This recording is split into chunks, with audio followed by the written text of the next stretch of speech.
शुरुआत सबसे पहले ईशान जी आप ही के साथ कर रही हूँ। टॉफी तो मीठी है, टॉफी तो सबको पसंद है। अगर प्रधानमंत्री ने टॉफी गिफ्ट कर दी तो आपने उस पर इतना बतंगड़ बना दिया और टॉफी को सीधे सीधे विदेश नीति से जोड़ दिया कि भाई कुछ नहीं कर रहे हैं।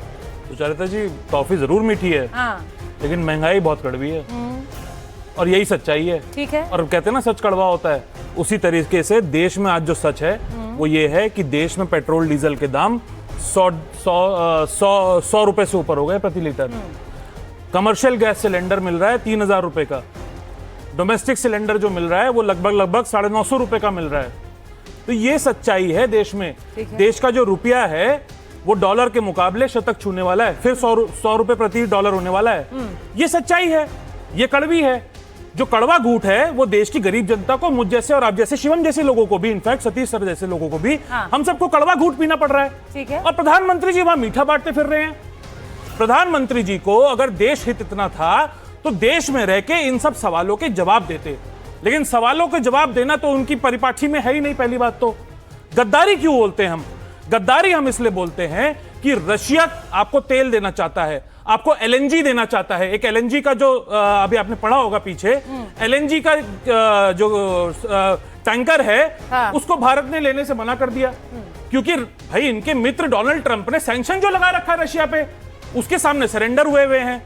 ईरान के जो विदेश मंत्री हैं अब्बास अरागची, वो कहते हैं कि ईरान भारत को तेल देना चाहता है सस्ते दामों पे, लेकिन हमारा देश नहीं ले रहा है क्योंकि यूएस ने उस पर सैंक्शन लगा रखे हैं। तो आप इतने सरेंडर्ड क्यों हैं डोनाल्ड ट्रंप के सामने, अमेरिका के सामने, कि आप सस्ता तेल भी नहीं लेना चाहते, आप रशिया से एलएनजी भी नहीं लेना चाहते? तो अगर इसको गद्दारी नहीं कहेंगे तो इसको क्या कहेंगे? अच्छा, आपको अभी 2 महीने पहले तक, एक मिनट बस आखिरी, बोलिए। अभी 2 महीने पहले तक जब चुनाव लड़ रहे थे, बंगाल में रैलियां हो रही थी, विशाल रैलियां हो रही थी, आसाम में विशाल रैलियां हो रही थी, तमिलनाडु में प्रचार चल रहा था, केरल में प्रचार चल रहा था, तब राहुल गांधी कह रहे थे कि देश में महंगाई बढ़ने वाली है, देश की अर्थव्यवस्था को संभाल लीजिए मोदी जी।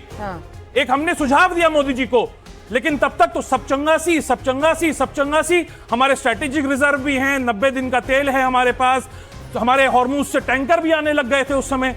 तो ऐसी क्या दिक्कत आ गई कि चुनाव के रिजल्ट आने के बाद, शपथ ग्रहण होने के बाद, ये जो कड़वी सच्चाई है, मीठी टॉफियां तो आप बांट रहे हैं मेलोडी को, मेलोडी टॉफी बांट रहे हैं आप मीठी, लेकिन जो ये कड़वी घूंट है, कड़वी सच्चाई है, कड़वा जहर जो है महंगाई का, वो गरीबों को क्यों पीना पड़ रहा है, हम जैसे आप जैसे लोगों को क्यों पीना पड़ रहा है? सुचरिता, अच्छा, अब आप जो सवाल पूछ रहे हैं भाई, उन्होंने कहा कि टॉफी पे आपत्ति नहीं है। टॉफी पे आपत्ति नहीं है ना, आपत्ति बाकी चीजों पर है, बाकी चीजों पर है। नहीं, इसलिए पूछ रही हूँ क्योंकि वो कह रहे हैं आर्थिक तूफान सर पर है, लेकिन प्रधानमंत्री जी टॉफी बांट रहे हैं, तो टॉफी पर तो आपत्ति नहीं है, ये तो क्लियर कर दीजिए।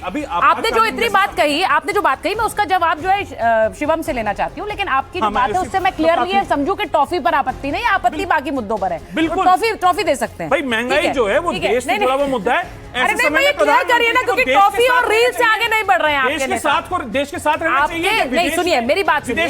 आपके कई नेता ऐसे ट्वीट कर रहे हैं जो अच्छे नहीं लगते, जो कह रहे हैं कि देखिए प्रधानमंत्री जी रीलबाजी में लगे हुए हैं, प्रधानमंत्री जी टॉफियां बांट रहे हैं, हंस के रील बना रहे हैं। अरे तो उसमें गरीब रो रहा है, बनाने में सिलेंडर की लाइन में लगने में लोगों की जान निकल रही है। मैं वही कह रही हूँ ना, तो दिक्कत टॉफी और रील से है, ये मान लीजिए ना। आप ही ने कैमरे के पीछे फोटो लगा के देखिए कैसे हंस रहे हैं। नहीं, तो वो तो दिखा रहे हैं, सुबह से देख रहे हैं, लेकिन वो हंस रहे हैं, सुबह से दिखा रहे हैं। एक बात बताइए ना, कैसे हंस रहे हैं, देखिए वही बोल रही हूँ। तो दिक्कत रील और टॉफी से भी है। ठाके मार के हंस रहे हैं।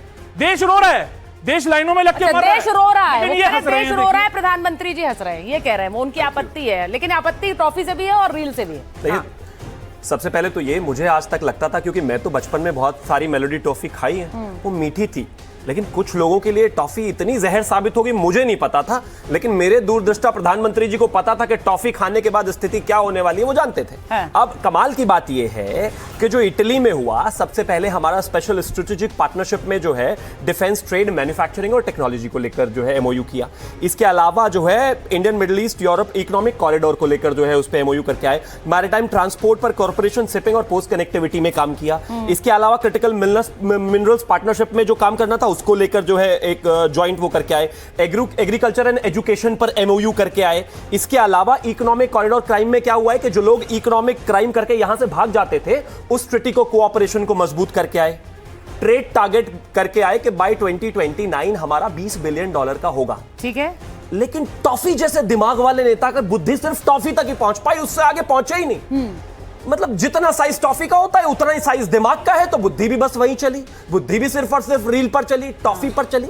अरे दुनिया भर के नेता अलग अलग नेताओं से जब मिलते हैं, कनेक्ट करते हैं, अलग अलग मुद्दों पर कनेक्ट करते हैं। जहां आवश्यकता पड़ती है, जहां जरूरत होती है, वहां पर आदरणीय प्रधानमंत्री जी गीता भी देते हैं। और जहां इंटरनेट सेंसेशन एक अलग तरह का होता है, चीजें अलग तरह की होती है, कनेक्टिविटी अलग तरह की होती है, तो बाकी और चीज भी दी जाती है। लेकिन हम टॉफी के बुद्धि वाले दिमाग वाले व्यक्ति से इससे ज्यादा कुछ उम्मीद भी नहीं कर सकते। ये सारी चीजें अब इनको देखिए। अब आगे आते हैं, ये दोनों एक अलग चीज है। मेरे देश के प्रधानमंत्री एक दूसरे देश गए हैं, अलग अलग ट्रीटीज पे, एमओयूज पे, कोऑपरेशन पर बात होनी है, उसको लेकर उन्होंने बात की और इसके अलावा सारी चीजें की। लेकिन इसको देश में ऐसा हो रहा है, देश में, अरे अगर आप सच बोल रहे होते तो बंगाल में एक आधी सीट जरूर आ जाती, स्थिति थोड़ी बेहतर हो जाती आपकी। अगर देश आपकी बातें सुन रहा होता तो इस देश में आपकी एक्सेप्टेबिलिटी ज्यादा होती। अब गद्दार पर आते हैं। अगर नक्सलवाद को खत्म करना गद्दारी है तो माफ कीजिए, फिर तो भगवान ही जाने आपको नक्सल से इतना प्रेम क्यों था, भगवान जाने। अगर आतंकवादियों को उनकी जगह में घुसकर ठोकना मारना इस देश से गद्दारी है तो माफ कीजिए, ऐसी गद्दारी कौन नहीं चाहेगा। और एक और चीज, जहां यूनाइटेड स्टेट्स में 46% तेल बढ़ गया, चाइना में 37% तेल बढ़ गया, यूरोप में अप्रोक्सीमेटली 38-39% तेल बढ़ गया, म्यांमार तो 80-89% तक पहुंच गया, और कुछ देशों में तो डबल हो गया तेल। वहां हिंदुस्तान में मात्र 3.5% तेल बढ़ा दिया गया महंगाई। और 10 सेकंड और दे दीजिए, इन्होंने कहा इन्फ्लेशन पर भी इन्होंने बात की। United states inflation 3.3%, Hindustan 3.4%। इसके अलावा अगर रशिया की बात करें तो 5.9%। इसके अलावा अगर हमारे पड़ोसी देश पाकिस्तान की भी बात कर दें तो 5.6%। कहां हो भाई, कौन सी दुनिया में हो? सारी दुनिया की स्थिति खराब है, इतना बुरा हाल है। और 10 सेकंड अंत में लूंगा। अभी तो युद्ध है, स्थितियां खराब हैं, सारी दुनिया इधर उधर लड़ रही है, वेस्टर्न कॉरिडोर पे स्थितियां बहुत खराब है, लड़ाई चल रही है। 2013 में क्या चल रहा था भाई? ये जो जितना बड़ा इकोनॉमिस्ट राहुल गांधी अपने आप को बता रहे हैं, ये इसको मनमोहन सिंह जी को क्यों नहीं बता दिया था? कैसे जो है स्थिति खराब हो गई थी, कैसे गोल्ड को खरीदने से मना करने लग गए थे, कैसे 8 बजे के बाद पेट्रोल पंप बंद करने की बात करने लग गए थे, कैसे इस देश को इतनी कहानियां बताने लगे थे।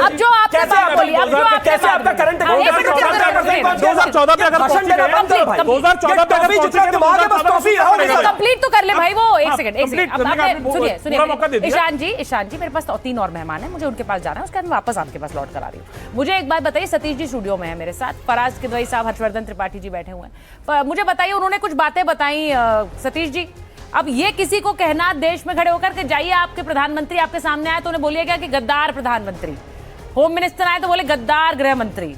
ये भाषा, पहले बात तो मुझे ये बताइए, ये सही है? बिल्कुल सही है? नहीं, बिल्कुल सही नहीं है। लेकिन ये भी सही नहीं है कि पेट्रोल डीजल की कीमतों से ज्यादा बार शिवम त्यागी की पार्टी ने राहुल गांधी को देशद्रोही और पाकिस्तानी बताया है, उनको गद्दार कितनी बार बताया है। हो सकता है पेट्रोल और डीजल की जो वर्तमान कीमत है दोनों को जोड़ दीजिए उससे ज्यादा, तो ये तो मैं मानता हूं रिटर्न गिफ्ट है और ये राजनैतिक है। लेकिन मैं ये कहना चाहता हूं, बिल्कुल जायज है।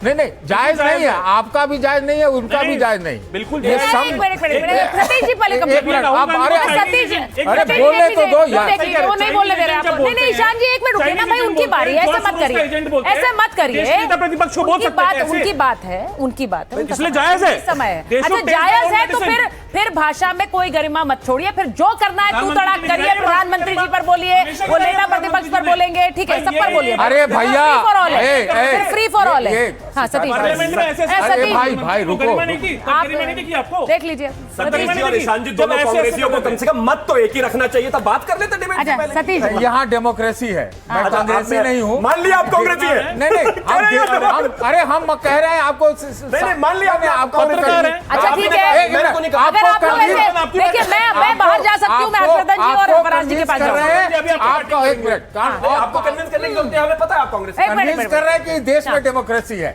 दुनिया भर में आप करिए। ठीक है सतीश जी कंप्लीट कर लीजिए। मेलोडी का सुनिए, मेलोडी का समय नहीं है शिवम, तो किसका समय है? का समय नहीं है, किसका समय? दर्द भरे नगमे का समय है। अच्छा कड़वा भाई, आपके लिए दुख की बात है। नहीं ना, हमारे लिए तो है, आपके लिए कहाँ? हम तो कह रहे हैं कि आपके लिए बिल्कुल भाई, आपकी पार्टी हारी, आपको दुख स्वाभाविक है। नहीं, भाजपा वालों के लिए, भाई ये एक चीज बड़ी क्लियर है, मजे है, मजे। हम भारत में नहीं रहते। नहीं, भारत में हम भारत की सबसे पॉपुलर पार्टी नहीं है। आपको हमारी 22 राज्यों में सरकार नहीं है, 22 हमारी पार्टी के प्रधानमंत्री नहीं है, ये हाल है, ऐसे ही आ जाता है। अरे तब तो ये हाल है, वोट हम ले रहे हैं भाई, जीत हम रहे हैं, यानी कि बेहतर स्थिति है। अच्छा तब तो ये हाल है, हाल तो हम जीते जा रहे हैं, हाल तो बदलो यार।